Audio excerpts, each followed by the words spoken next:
Hey everybody, I'm back. It is not quite the latest I've ever started. I once started at 3 in the morning. This is not too far off. It's 2:23 in the morning. Sorry about that, folks. But as people who have followed this channel for a long time know, I'm here in suburban Atlanta, Georgia for my mom. In fact, there's a video on Zenny62 on YouTube here of me going shopping for my mom. Yeah, I was give you a glimpse of my life, right? And what I do on a regular basis is little things like what you're about to see right now. And I'm not going to take up too much time showing you, but I do think it's something I want to share because my mom is my life, right? And I am here to help her, and so just want to.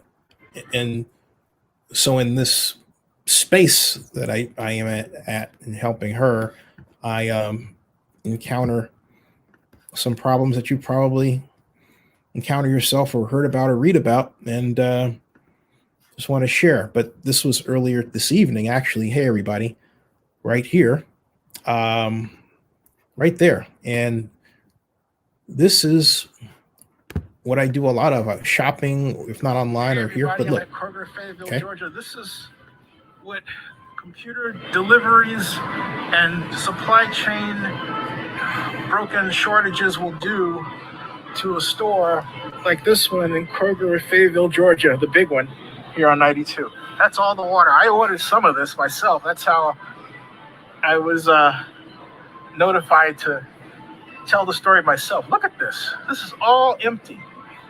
This side, okay? Unless you think I'm showing you part of the picture, I'm not. Look. Okay? I mean, look at that. Okay? And I was telling the guy on the text, I says, well, they got to have more bottles over here, right? But they don't. See? They got Captain Crunch.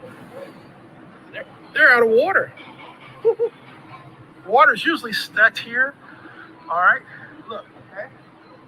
There's Hope down the way. See down there? They've got a shipment down there they got to go after, all the way down there, okay? But I don't think that's water over here. See? Empty. Look at that. Empty. So maybe I better get one of these, huh? What do you think? I don't know. And so I did. Yeah, I better. Just in case. Okay. Look at that. It's all gone. Look at that. Empty. And what they got, some of it's, the price is going up. Some. Look at that. See? There's a run on bottles of water. Woo! All right. Subscribe to Zenny62. Bookmark OaklandNewsNow.com. I'll see ya. Yeah, so I spend that's the other part of my life, folks. And so I do that and help mom with dinner around the house. You get the idea. And we watch Raider games a lot, okay? A lot. And what I've come away with is what I want to share with you right now. And just more talk about it than make a speech. I don't have any surefire, world-changing, earth-beating thing to say. I don't think. Maybe I do and I just don't know it. But I want to share what comes out of my mouth about the Raiders and the state of the Raiders at 6-6. And what first comes to my mind when I think about the Raiders is dysfunction. Okay? There are reasons for this dysfunction, but I think the foundation for the dysfunction was laid before the Henry Ruggs problem. And there was a way that the team is managed and organized that I think was too laissez-faire and more harkens back to the Raiders of the 60s and the 70s when the adults were basically allowed to be the adults and go out and carouse and drink and stuff like that, where there was less consequence for what they did because, among other things, we don't have the hypermedia culture that we have today, where everybody is watching what you do or can watch what you do to a degree on a regular basis. And the personal exploits of athletes, negative, become the spotlight far more than positive.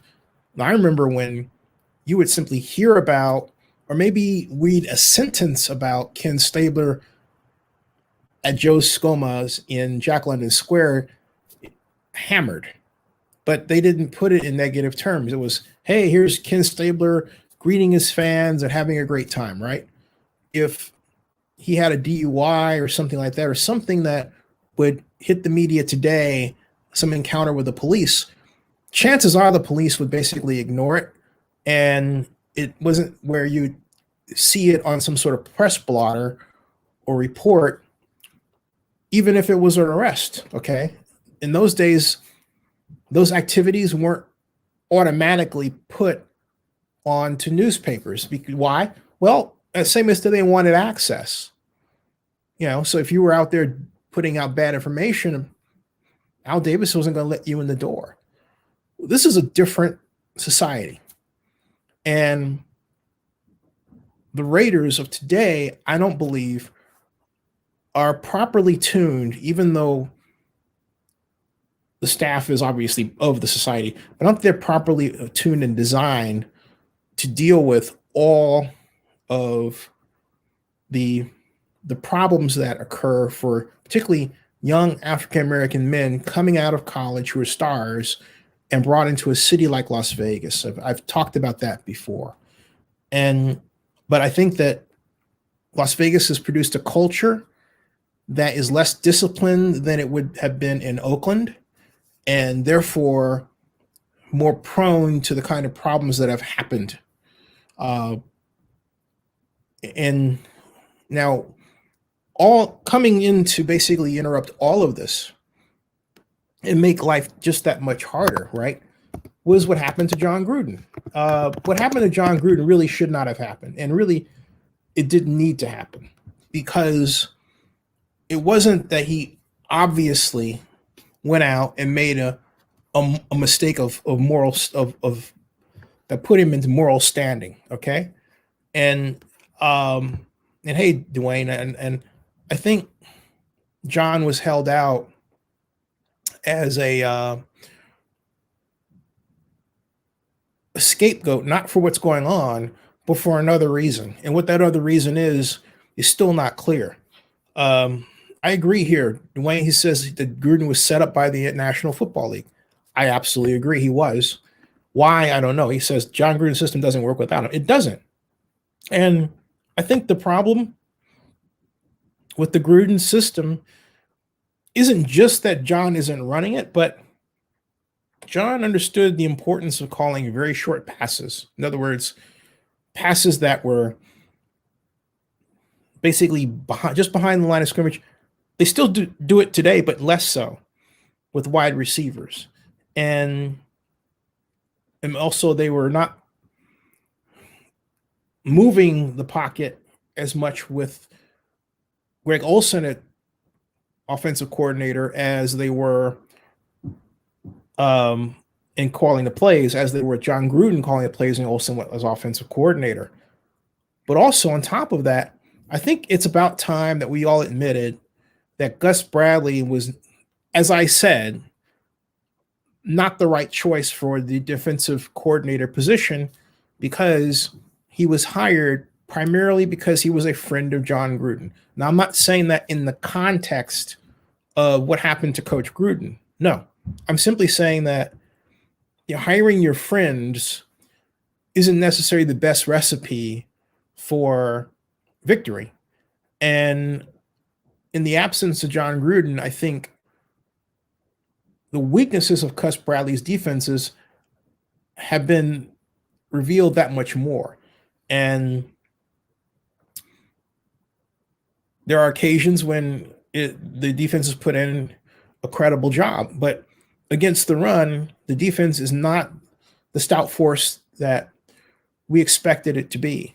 I think the primary problem is in alignment, in a lack of willingness to try fronts where linebackers are not all the way back, and so you're not giving up this huge space of yardage between the line of scrimmage and the linebacker. All right, that they're not pressing as much. They do occasionally run the double A gap, but it's almost kind of a novelty act because a number of teams do it. It's not a systemic act. Okay.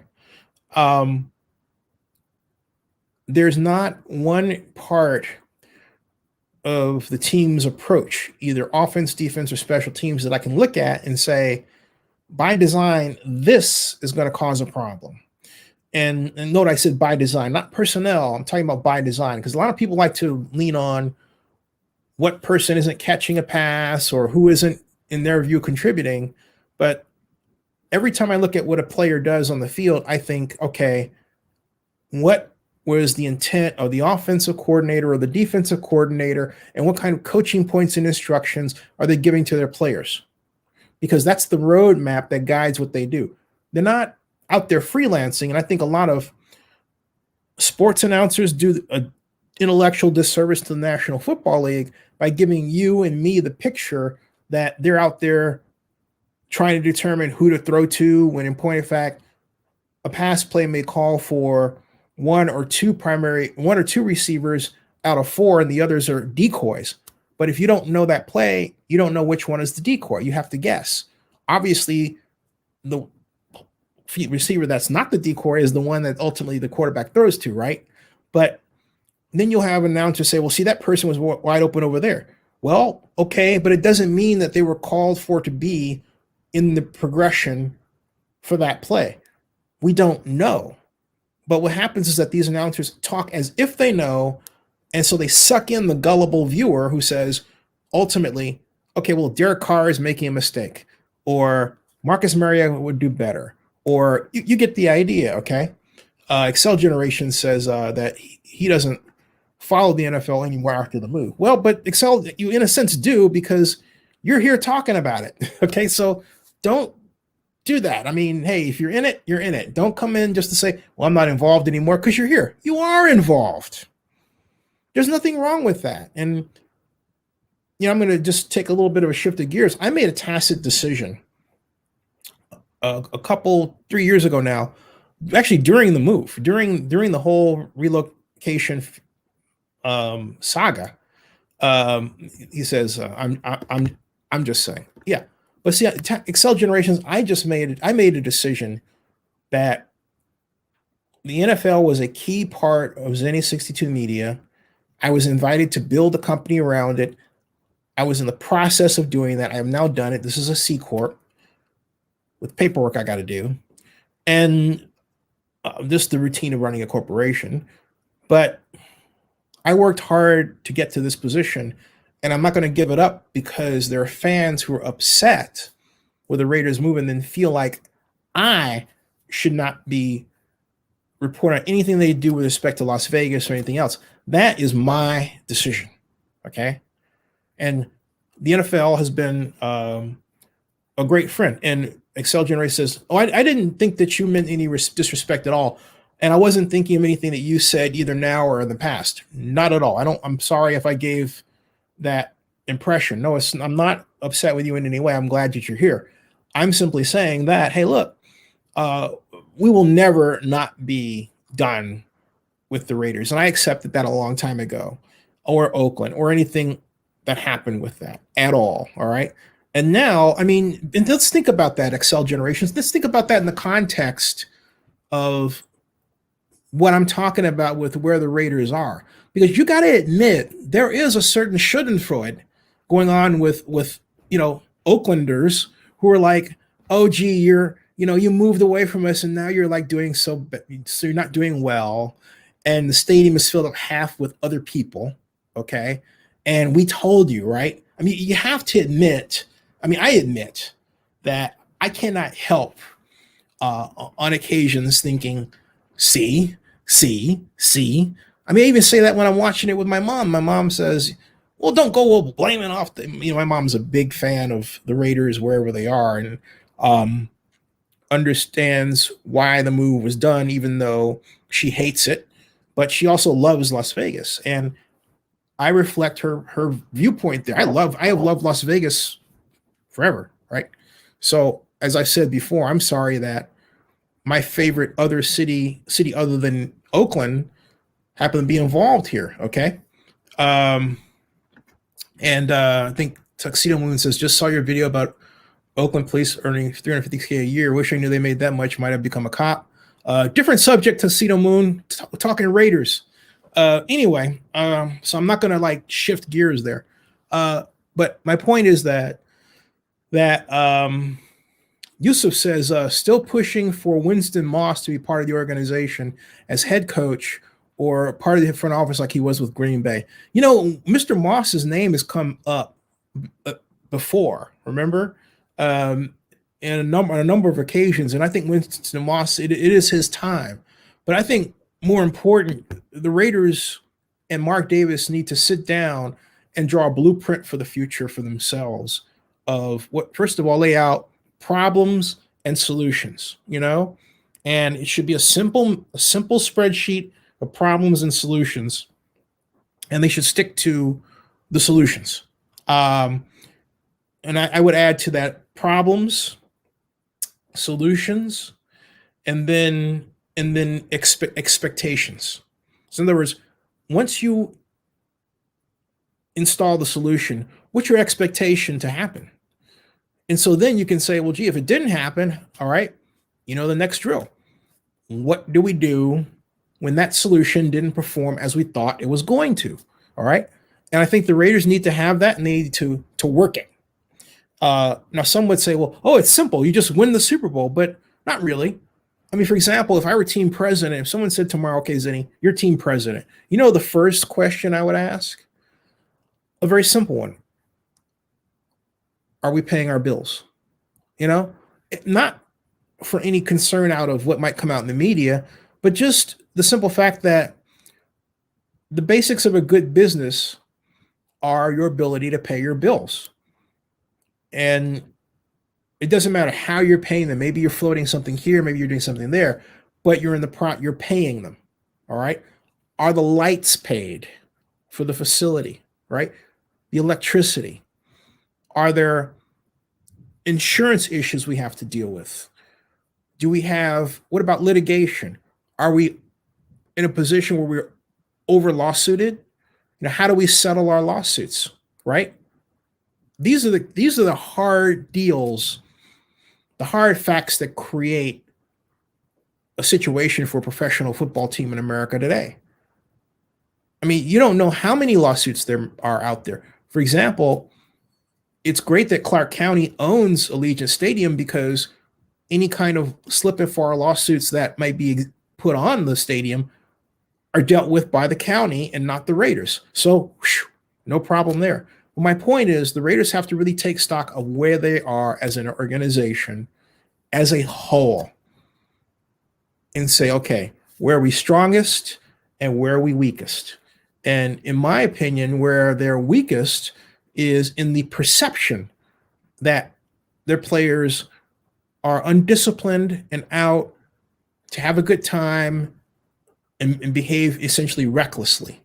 And the reason why they don't perform well on the field is because of how they behave off the field. It is hard for me to separate those two, okay? And no amount of commercials about Max Crosby with my cleats, my cause, or Josh Jacobs or any Raiders player participating in charity is going to cause me to forget that, because in the back of my mind will always be, how's Henry Ruggs doing? How can we make sure that he lives a life where he could at least think of coming back to the Raiders? How is the family of the woman that he killed doing? Who's picking up the funeral tab? Is he picking up the funeral tab? I hope so. Are the Raiders? I hope so, because the Raiders created the employee environment within which Ruggs had his accident. And it wasn't the first time. Josh Jacobs got a DUI earlier in the year. Okay. So this has to be the come to Jesus period for the Raiders, because I'm convinced that once the Raiders get their act together off field, that will translate to on field, and you won't have this appearance. Now, there are people who are critical of, for example, Mike Mayock. I'm not. I thought Mike comported himself well, and I don't think there's anything he needs to take the fall for, as far as I know.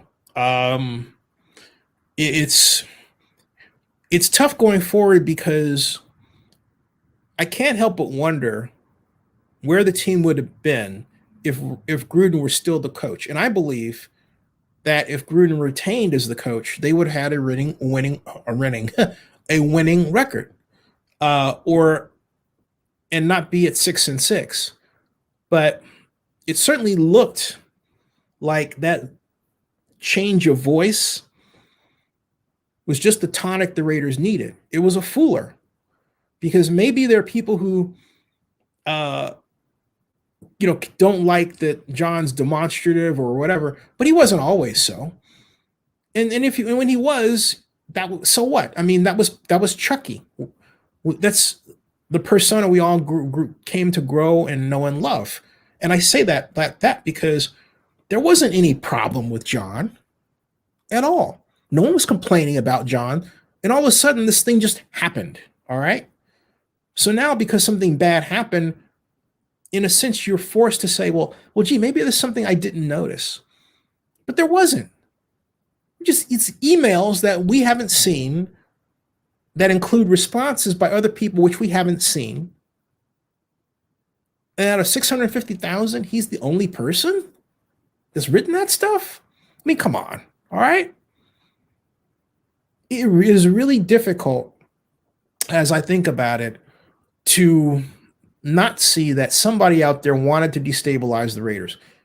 Did they want to so destabilize them that they became a candidate for sale? Did they see this as a way to do that? That question is out there, writ large.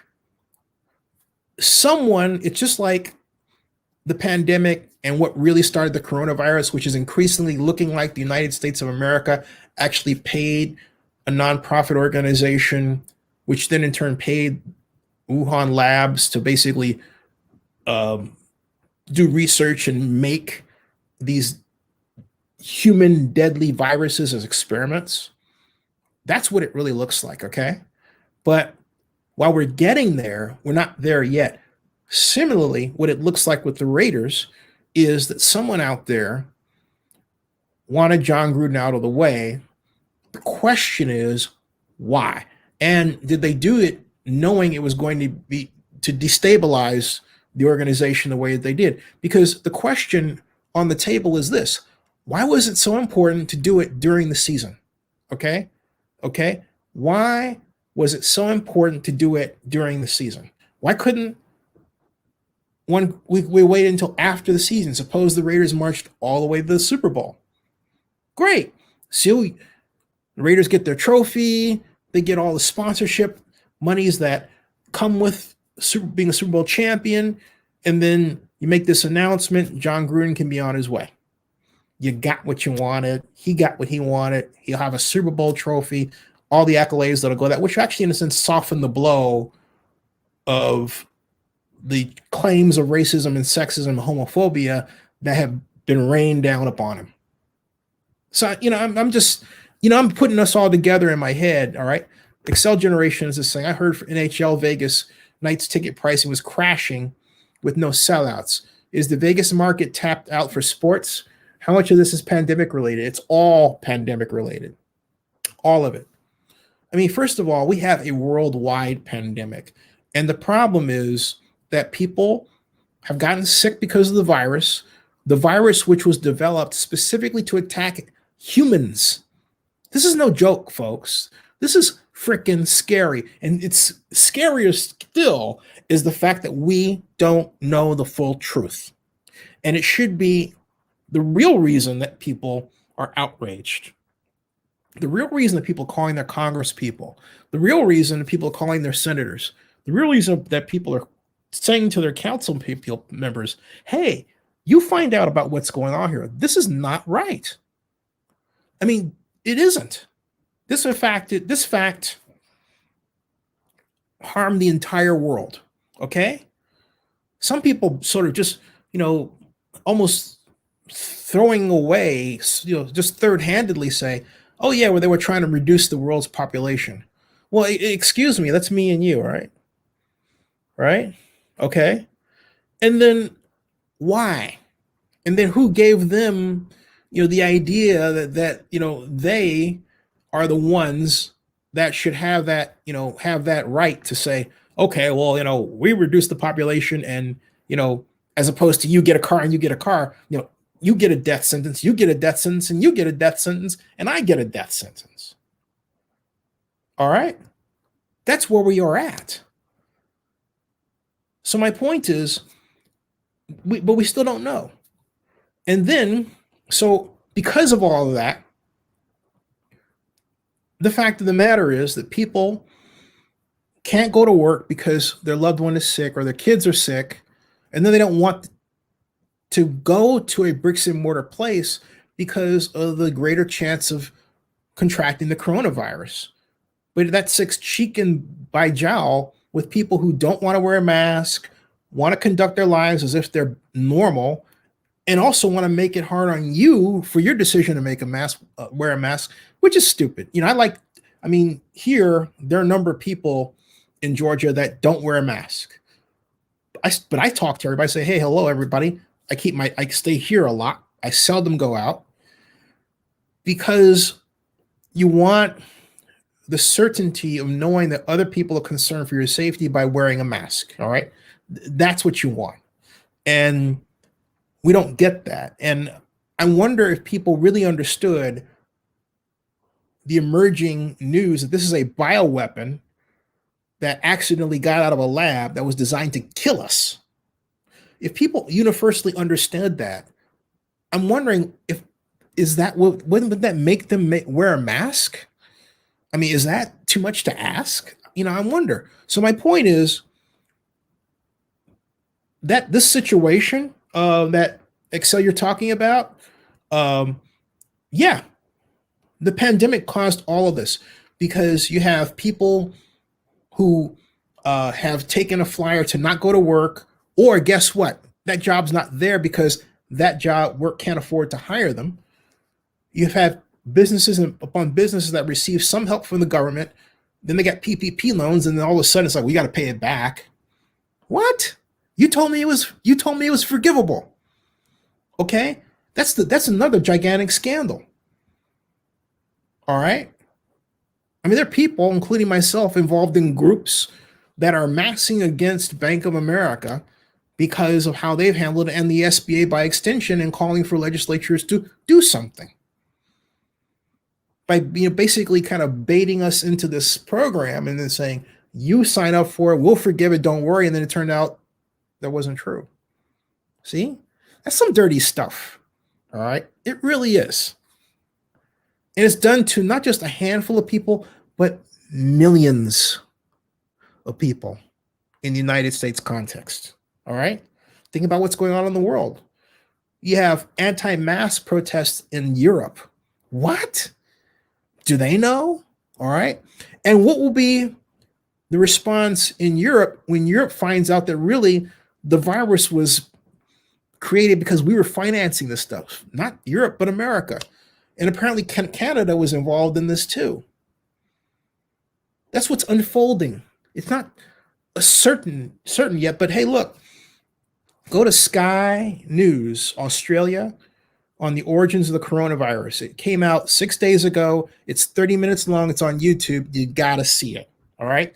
In fact, I think if I might be able to go here to Sky News and get it for you so you can see it, because it is a freaking trip. Okay, it really is, to know that the real news about this does not bode well for us. Okay. And in terms of our role in it as a country. And what I'm doing right now is I'm actually getting the video so you can, I'm not going to play the whole thing for you at all. But I just want, and you know what? Yusuf, you're right about that. And talking about Rand Paul, I'm going to come back to that because yeah, I hate to say it, but you're right. Okay. You're absolutely right about Paul. And hold on a second. I'm trying to grab this. Here we are. Okay. Here it is. Sky News YouTube. Allow. Okay, hold on a second. Oops. There it is. All right. That's Sky News. Okay. And what I am going to bring your attention to, I can't play it because they don't get a copyright claim, but I just want to tell you or show you. All right. Where this is at. This is, let's see, this is like 5 days ago. There's a lot here. I also have Sky News Australia on Oakland News Now, so I might be able to find it there. But in fact, you know what? I might go to Oakland News Now and then elevate it. But before that, hold on a second. It's 22 hours ago. This was 5 days ago. So let me keep going down. It is, again, forgive me because this is an impromptu share, if you will. I said 5 days, right? So that's it. 3 days, 4. Keep going. There's 4 days. And I'll keep going down here.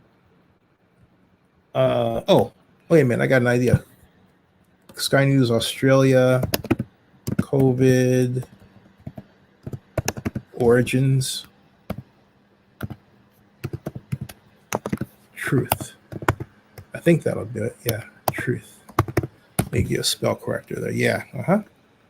And then, oh, here it is. Special investigation. What really happened in Wuhan? Here it is.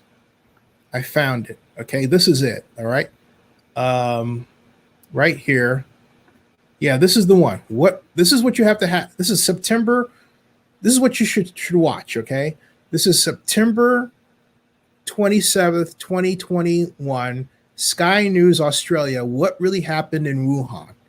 It's got everything from interviews with key players. Okay. Even it's got people talking about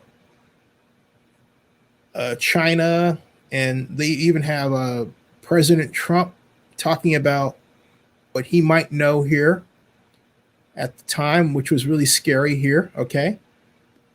He says, it's one little indication, wasn't it? Was that something that came from the agencies, the intelligence agencies? Is that what they were telling you? I don't know where it came from. Ask China. But you're going to have to figure that out, and you probably will be able to do it, knowing you. And so my point is that a lot of people, I'm not a Trumper, okay? But a lot of people who knew better, who were scientists, did not want to sign on to the idea that the pandemic was started by our research and our paying Wuhan, China, because they didn't want to be seen as aligned with President Trump. Who cares? Who cares? So yeah, all of that has to do with the Raiders situation in Las Vegas and hockey and everything else. It's the ultimate evidence of how technology has come to bind the world together, and in this instance, in not a good way. All right. And like everything in this internet-based world, it starts with a little action, which then gets spread millions within a relatively short amount of time. In this instance, a virus. And so he says Rand Paul spoke the truth. Yeah, he did. And he says, so is the conspiracy that we're funding China to make some bioweapons and testing? Yeah, that was what was done. And I don't want to go off too far onto that. I want to come back to the Raiders. Watch Sky News. Sky News is also not some extreme political organization. It's a mainstream media outlet. All right. And you're going to find now, after 5 months ago, scores of mainstream media outlets with some version of this narrative. And if it doesn't scare you, you're not human. It should scare you. It scares the hell out of me. So yeah, that's what's going on. And then what's happened is that Cyprus calls Sky News like Fox News. In its current presentation of news, it just can't toward the conservative, but is it as reckless with the truth as Fox News? No, not anywhere near, not at all. That's a good question too, and I think it's a fair one. But no, not at all. And I think that kind of division of news, here's the problem with that kind of division of news, where is it Fox News or this? Because you're so used to them lying that when they actually tell the truth, you can't believe them, right? It's like, okay? And that is where we're at, okay? So, I mean, all of this impacts the Raiders in Las Vegas because we're dependent on the government to have the right answer in this pandemic, to say what I said from day one should have been done. We subsidize businesses so that they can stay open, because what we've done with these shutdowns, which are justified, right? But we did it half-assed. If you're going to close a business, pay the business for closing. Why? So that it is maintained as a going concern. But we didn't do that. And then when we started programs like PPP loan and the EIDL program, it was half-assed, because we started looking at people as if the institutions were banks, which they were, looking at common loan customers. The people during the pandemic, like you and me, are not common loan customers running around saying, "Can you give me 25,000?" Or having the bank say, "We'll give you 10,000, and then we'll add to that," and then turning around and saying, "Well, you weren't supposed to have that much." Seriously, all right. So yeah, all of this impacts the Raiders. It impacts baseball. The Athletics alone lost $40 million last year because of the pandemic. Okay. So Cypress says, "Hey Zinni, do you think it's time to move on from Derek Carr?" No, I think it's time to give Derek Carr the kind of offense that is more appropriate to his skills. And I thought Gruden had that offense with the short passing. Derek Carr, I mean, the question is, why would you move on from Derek Carr? Does he miss certain passes? Yeah. Does he make certain mistakes? Yeah. Did he not endear himself to people when he started whining on social media on those occasions? Of course, that was annoying. But is he overall a good person, Christian-fearing, good man, good family man, all the right values? Yes. Is he the kind of iconic brand communicating quarterback you want running your organization, your team? Yes, he is. Yes, he is. Does he have a number of exploits that are notable for Raider quarterbacks, like, fourth quarter comebacks? Of course he does.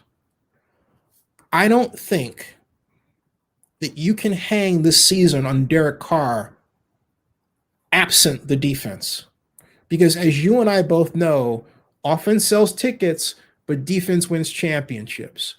I think our problem offensively is we've lacked the appropriate imagination to come up with game plans to adjust for personnel losses. So, for example, we lose Darren Waller, and instead of just saying, "Hey, you know what, we're going to do creative throws to the backside of the backfield more often and use no huddle offense," which I haven't seen, we still try to tend to throw to the receivers, and we still seem to hope that that deep ball is there with D-Jack, okay?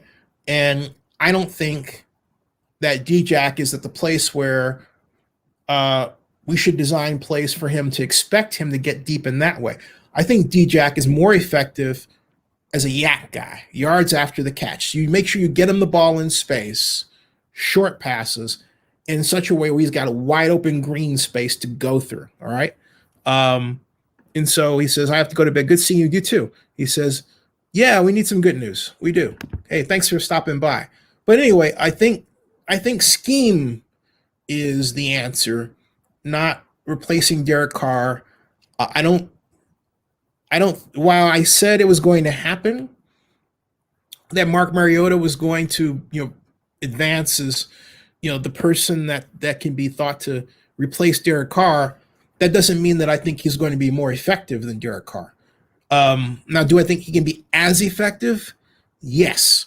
But the problem with Mariota that I have coming in is psychologically based. I don't know that he's at the place mentally where he thinks of himself as a champion to the point where he can take the reins of the organization and, more important, get the details right in the offense.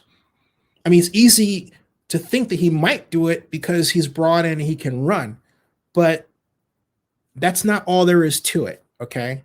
And I don't think we need a Swiss Army knife. We're not like the Saints where they are in love with making Taysom Hill look like something he isn't. Taysom Hill is not quarterback. He is an HU back who happens to have enough skill to play the quarterback, but he spent so many years, 6, playing somewhere else, that his ability to be a quarterback has diminished because he hasn't had enough turns at the wheel, whereas Jameis Winston, who he went up against, that's all he's done. Jameis knows quarterbacking, period. He doesn't know how to be an H-back or a running back or a wide receiver, a tight end. You get the idea? Quarterback. And not only that, I contend that Taysom Hill has CTE because of all these concussions he's experienced and all these hits from playing all these different positions, sometimes more than one position in one game. It's nuts. And yet they hold him out like that? Forget it. The Raiders don't have that situation. All right? And the Raiders are smart enough not to get themselves in that situation with Mariota, and Mariota has presented himself as not that guy. Great. That's the last thing that we need is a manufactured quarterback controversy when the real problem is scheme. The defense is the problem. Stopping people is the problem. The more you stop people, the more you give the offense a chance, turns it back, right? There you go, okay? And he says, Yusuf says, it seems the offense seems to flow better once Mariota came in the game. I think to give Mariota some series. I still am not, I'm not there. I'm not there. And I am there. I'm not even there putting him in as a changeup. Okay. And the reason I'm not there is I think you put Mariota in if Carr gets injured. Because I go back to the school of thought that you have to have a quarterback that's your backup, that's capable of coming in and running the offense effectively at a moment's notice. Not to have him there to simply replace like a spark plug with your starting quarterback who's not, injured and not doing bad, but maybe your coaching could be better, okay? I mean, don't do that. And I know fans like to do that sort of thing, but it doesn't make for a good organization. It makes for instability. It makes for dysfunction. And again, the watchword that I started this with in discussing the Raiders was what? Dysfunction. So why do I want to have more dysfunction brought in, okay, by that kind of handling of quarterback when my objective is to get rid of dysfunction? Because I'm telling you, and I'll repeat this, you're going to get dysfunction with that kind of action. Sometimes what you got to do is study the X's and O's, become in love with plays and drawing them. And heck, even if it takes you playing Madden or whatever to do it, but the scheme matters. And my point is that the Raiders' defensive schemes are not getting it done. I think a Buddy Ryan style 46 or hybrids are what the doctor ordered. The Raiders need to throw a pressure defense at their opponents. I mean, hyper pressure. Okay. That's my thought of it. All right, folks, it's 3:08 a.m. I've talked with you all, or well, basically I've talked for 45 minutes and I'm tired. I'm going to sign off and get to bed. Cypress Caller says, I wish Carr would call his own plays sometimes. You know, that's a good idea. Kind of like, and I want to pick up on that. That's a great idea. Kind of like how Tom Moore and head coach Tony Dungy handled Peyton Manning, where they gave him like 2 plays in the huddle, right? And he could choose. In other words, this play, that play, or his own play. Well, 3 plays. Is there 2? Okay. That's a good idea. Give him a feel for the game, all right? Let's pick up about that later. Good night, everybody. I'll see you. Thanks again. That ends this broadcast.